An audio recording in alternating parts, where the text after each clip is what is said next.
My Angelou said to me years ago when I'd come back from doing my school in South Africa, the opening of the school, and she wasn't able to attend, so I came directly from South Africa to Maya's house, Jay, and I was sitting at the kitchen table, and she was teaching me how to make biscuits, and I said, "Oh, Maya, that school's going to be my legacy. It's going to be incredible." And she said, "You have no idea what your legacy is going to be, because your legacy is every life you touch. Your legacy isn't one thing. Your legacy is everybody who watched your show, who went back to school, who got out of a domestic violent relationship, who changed the way they saw things."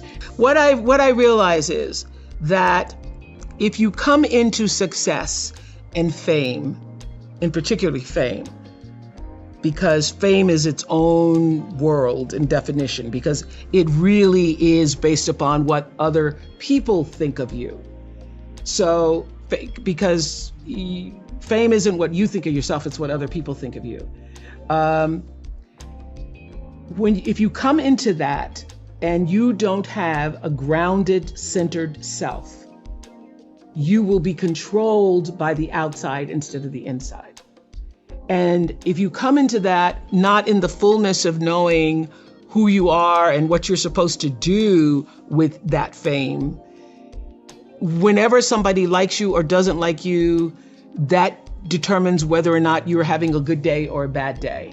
And you have lost control of your own life. So I think what fame teaches you quickly is to grow the wholeness within yourself, so that you're not controlled by others' outside opinions of you. Each of us comes into the world with our own worldview, and that worldview is actually shaped from the crib. And you get from the world what you project into the world, and you project into the world what you were raised with and what you were raised around. So that's why what happened to you is the essential question. I want people to understand, most importantly, that when you are arguing with a friend and they act like they can't hear you because they're arguing so strongly back at you, they really can't, because of the way the brain is structured. So when you're in fear mode, anxiety mode, when you're really amped up, both of you need to calm down, take a walk, take a break, and come back. Well, you start with understanding that your cup being full is how you allow yourself to give to other people. You can't give what you don't have. You can't love if you haven't been loved. You don't even know how to begin to do that. So I think it begins with fundamentally understanding that you are worthy enough, you are valuable enough, you matter enough to give yourself the love that you deserve. And that starts by taking out time for yourself. So I have my own rhythm and pattern. I know that if I go 6 days and then by the seventh or eighth, don't give myself a break, that lots of other things give. That I'm not as alert, I'm not as attuned, I'm not as centered, I'm not as focused. So I know that is my limit. I cannot go beyond a certain amount of days.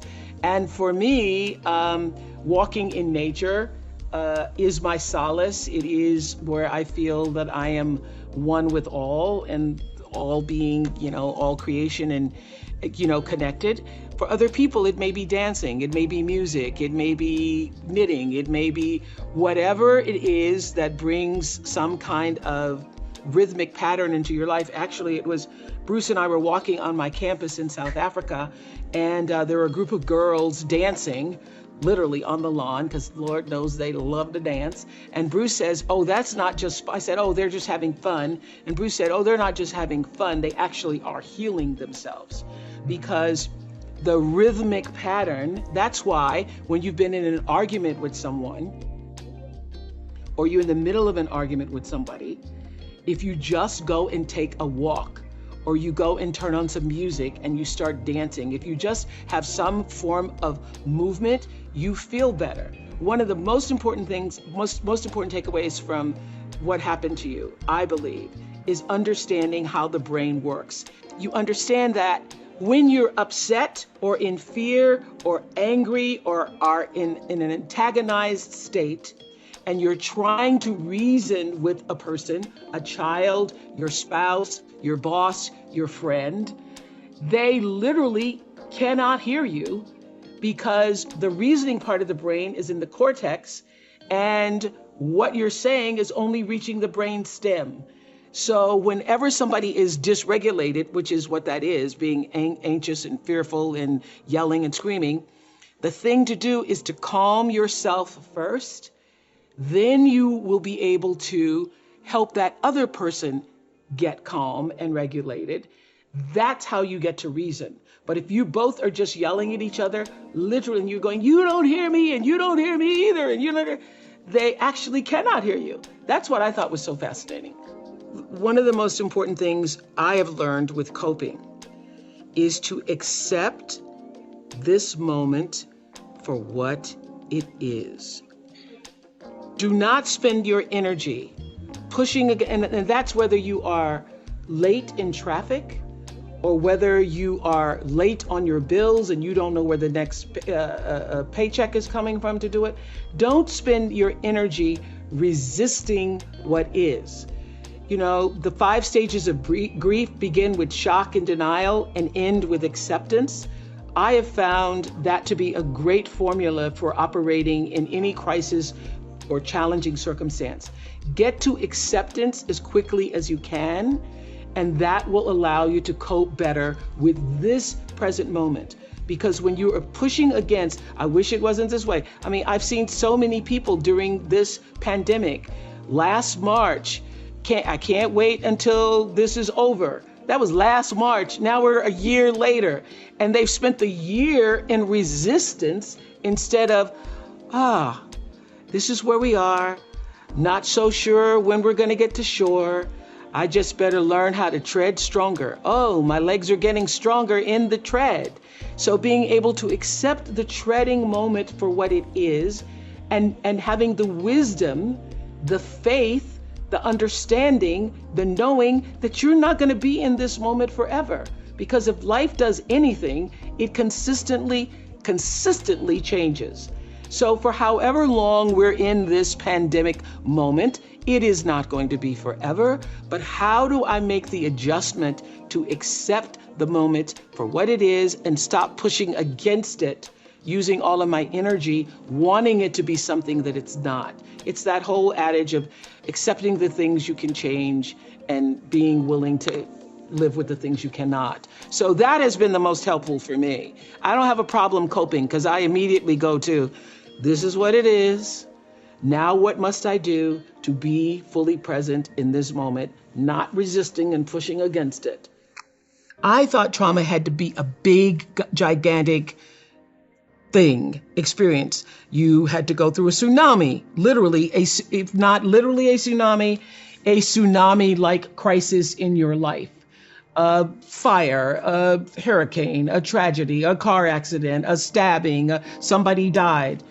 And it was through co-authoring this book with him that I understood that it was the consistent little things. It was the aggressions and microaggressions in a person's life that causes them to have their own worldview. Whatever that worldview is for you is different from me. So the biggest learning for me is that trauma doesn't have to have a great big old capital T on it.